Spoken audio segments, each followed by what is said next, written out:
Vamos aclarando el panorama, que hay pingüinos en la cama. Everything is fine. Everything is just the same. Bienvenidos compatriotas y turistas nuevamente a Corto Maltés. Final de la serie, final del Pingüino. Fue un gran viaje a través de 8 capítulos extraordinarios de esta serie que ya es un éxito a nivel mundial. Este video especial lo voy a dividir en dos partes. Vamos a analizar en retrospectiva aquellos detalles que se mantuvieron o que tuvieron repercusiones en los personajes principales y responder a las preguntas fundamentales que surgieron de cara al final de la serie.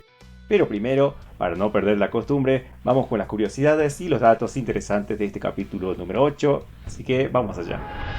El tema que suena a la noche en el club de jazz Monroe es Let's Face the Music and Dance, que apareció por primera vez en la película de 1936 protagonizada por Fred Astaire y Ginger Rogers, los favoritos de Oz y Francis, aunque aquí está interpretado por Shaina Steele, y medio que es un error porque Shaina empezó a cantar en el 98, 10 años después de la época en la que transcurre esta escena.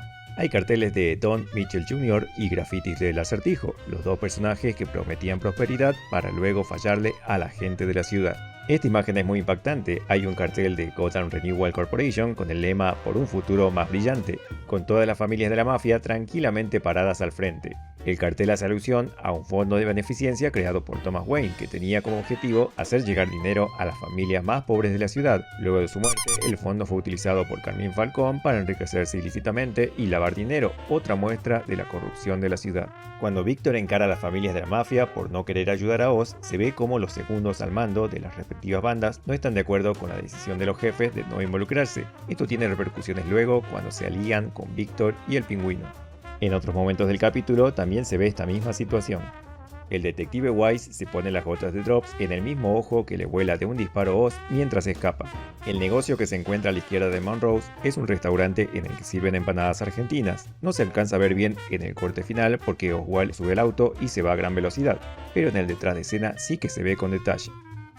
Al igual que pasa en varios cómics, el Pingüino forja vínculos con políticos corruptos para así lograr ser parte de la élite de la ciudad.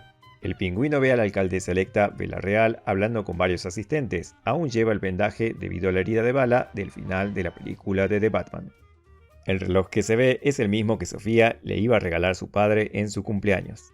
El tema que suena mientras Sofía prende fuego todo es Where Did You Sleep the Last Night, tema que popularizó Nirvana y que también, al igual que el tema Something in the Way, fueron tocados en el concierto Unplugged del 94. Me parece muy poético que en estas dos primeras partes del universo de Matt Reeves empiecen y terminen con versiones de ese soundtrack. Las llamas se llevan todo: el reloj, la ropa, la habitación donde Sofía encontró a su madre, el papel tapiz, la oficina de su padre, el cuadro de la familia, todo lo que pudo ser y todo lo que no fue.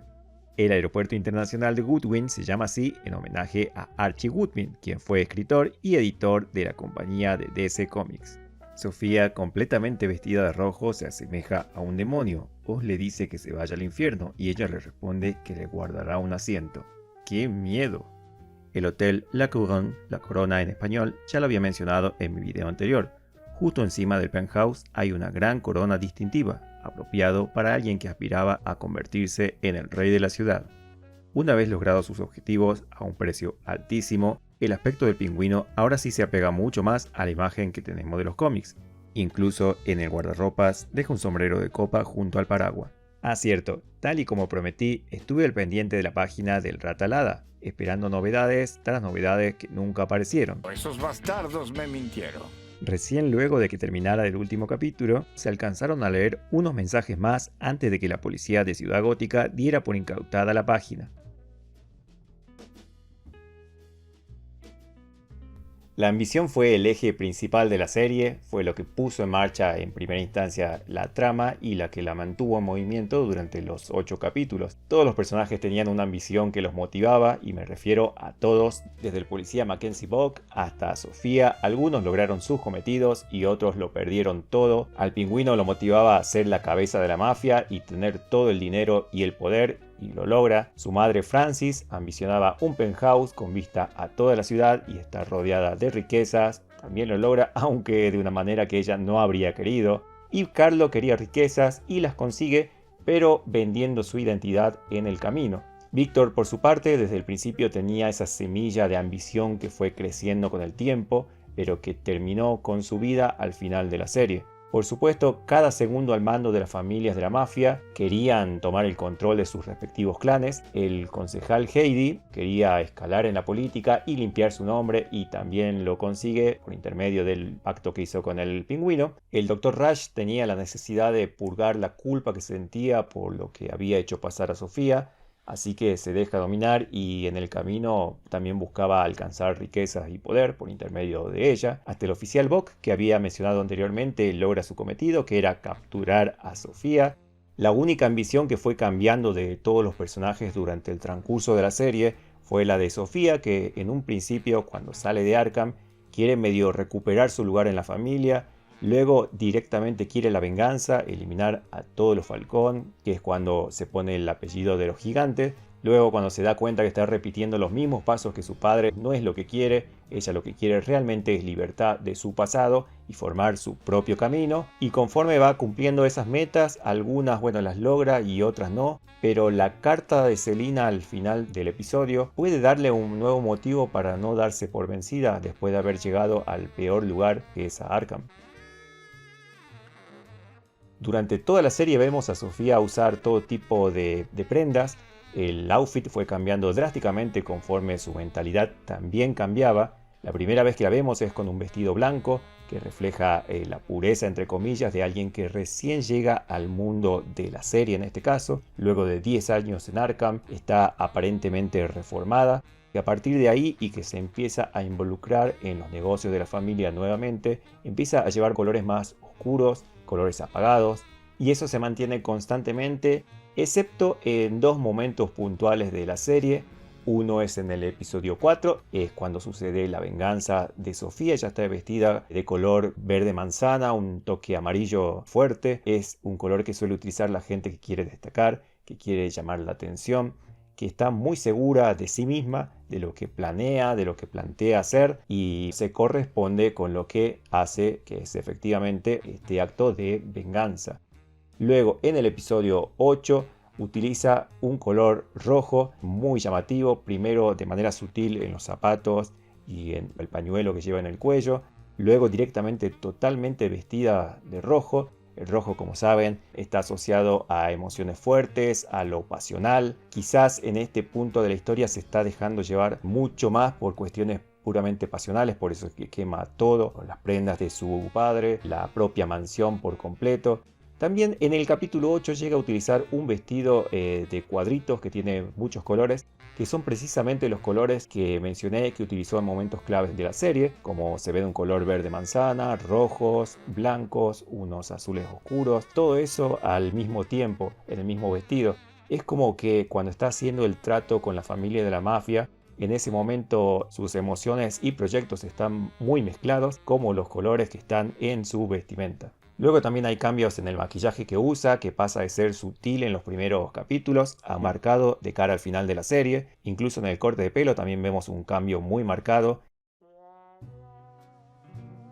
Durante toda la serie vemos los ecos resultantes del plan del Acertijo, que era volar el puente, una ciudad completamente asediada por la guerra de bandas, de pandillas, que convierten a esos sectores más afectados por la inundación básicamente en una tierra de nadie.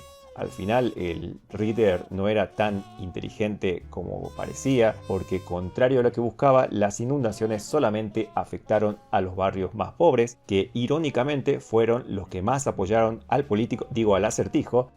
Cualquier parecido con la realidad es pura coincidencia, y esto se ve en los numerosos grafitis que vemos en Crown Point.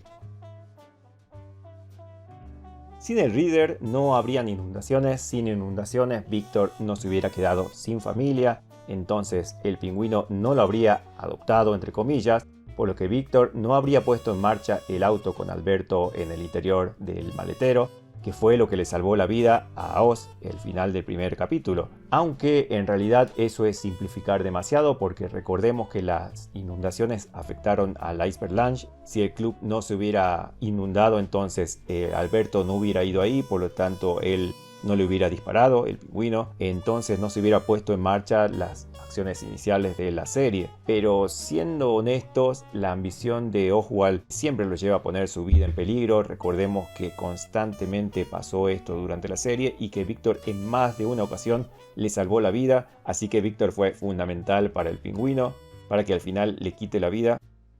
Qué forma de agradecérselo, ¿no?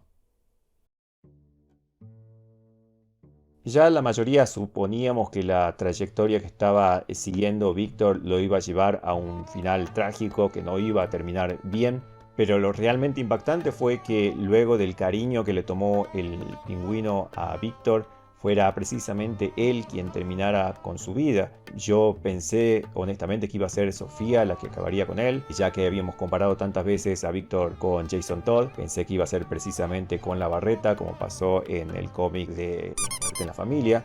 Así que fuera el Pingüino fue muy impactante. Víctor tuvo la oportunidad de escapar del bajo mundo, no la aprovechó. Si hubiera subido a ese colectivo con su novia, el resultado habría sido totalmente diferente, pero al final la ambición de Víctor pudo más.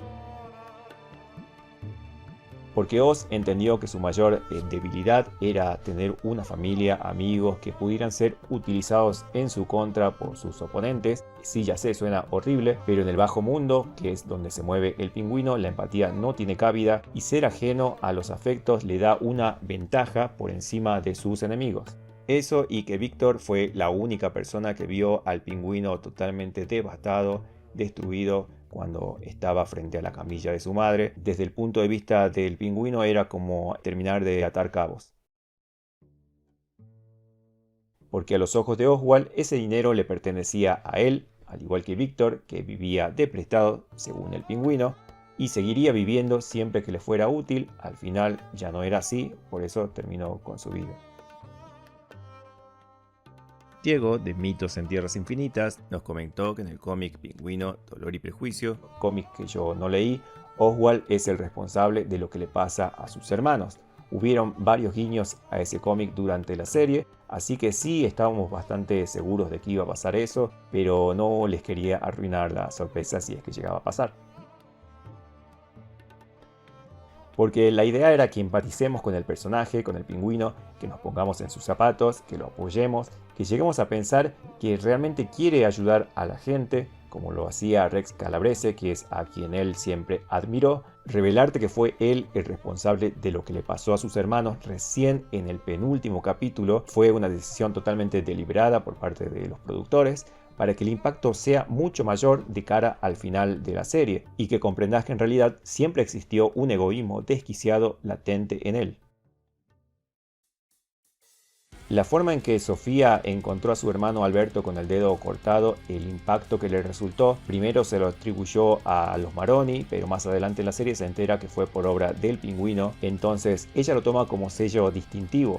Durante el ataque a los distribuidores de las bandas, en las noticias se ve una persona colgada con el dedo cortado. Entonces es esperable que quisiera hacer eso mismo con Oz. Cuando agarra el cortador de habanos, supuse que iba a ser con ese objetivo, aunque me sorprendió que fuera al final con la madre. Igual, como detalle, no olvidemos que quien cortó el dedo en realidad de Alberto no fue el Pingüino, sino que fue Víctor por órdenes del Pingüino, y eso Sofía nunca llega a saberlo.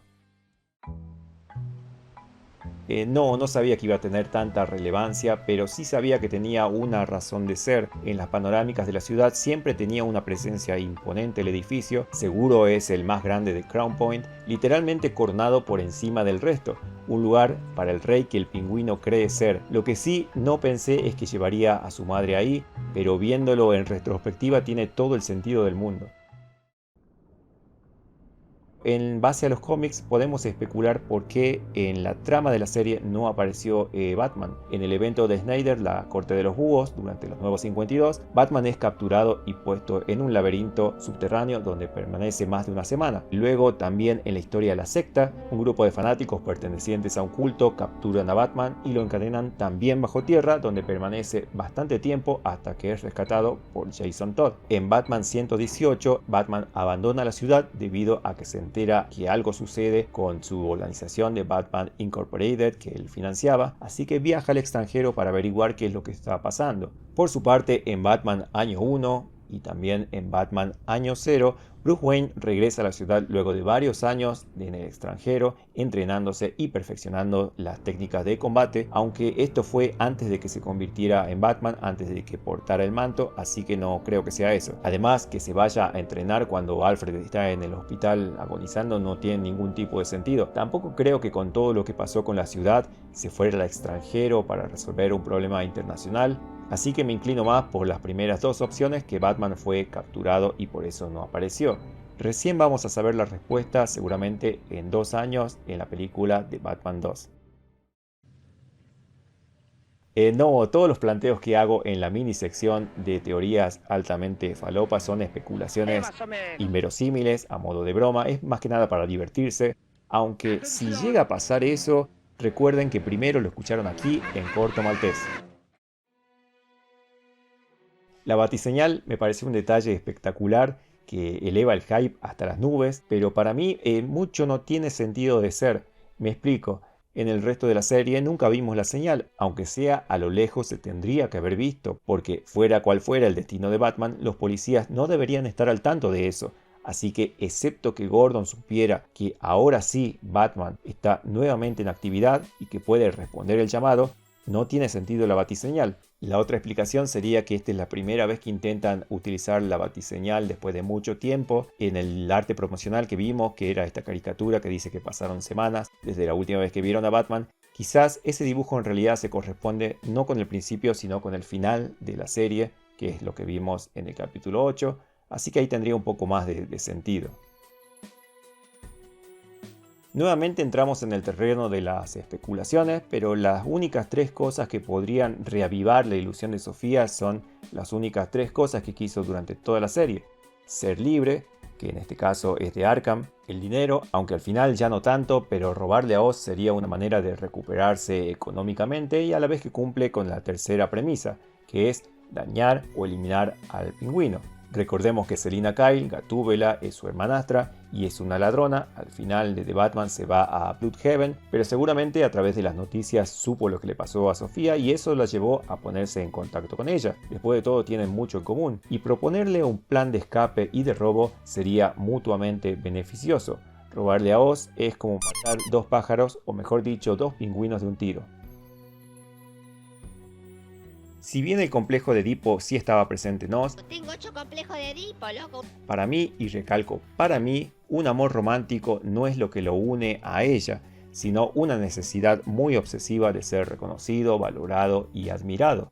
Eso lo lleva a mantenerla con soporte vital en el penthouse del Hotel de la Corona, más que nada para demostrarse a sí mismo que pudo lograrlo. Entonces cada vez que Oz entre en el penthouse, lo que va a encontrar es la culminación de sus ambiciones y su madre ahí siendo testigo inmóvil, como si fuera un trofeo, de ese logro. Lo más triste es que al mantenerla de esta manera con vida está rompiendo la promesa que le había hecho a ella en el capítulo 6 de no permitir que quede en ese estado. Por la misma razón que dije en el punto anterior, Oz necesitaba tan desesperadamente que de alguna manera su madre le dijera que estaba muy orgullosa de él y no que era una decepción, que Eve Carlo personificándola es una manera retorcida de hacer esto posible. Recordemos cómo Eve se gana la vida. Ella satisface deseos físicos por dinero, solo que en este caso no es un deseo físico lo que está satisfaciendo, sino un deseo puramente mental. Al final ya no queda Eve Carlo sino solamente su madre y él. Entonces, si ver a su madre en el penthouse es un estímulo visual, escuchar las palabras de aliento y de orgullo son un estímulo auditivo, que en conjunto hacen más real la retorcida fantasía de Oz. Quiero agradecerles sinceramente a todos los que me acompañaron a través de cada capítulo de la serie y a los que lo van a hacer en el futuro cuando descubran este canal. También por todos los mensajes con buena onda que recibí en cada análisis. Seguiremos aquí subiendo nuevos videos con datos, curiosidades de otras series, libros, cómics o películas. My girl, don't lie to me. Tell me where did you sleep last night? In the pine, when the sun never shines. I wish you got there one night through. Si llegaste hasta aquí, déjame en los comentarios un emoji de un pingüino o de un murciélaguito. Nos estamos viendo en las playas, las calles o en algún bar de corto o aquí mismo. Te mando un fuerte abrazo. Hasta la próxima.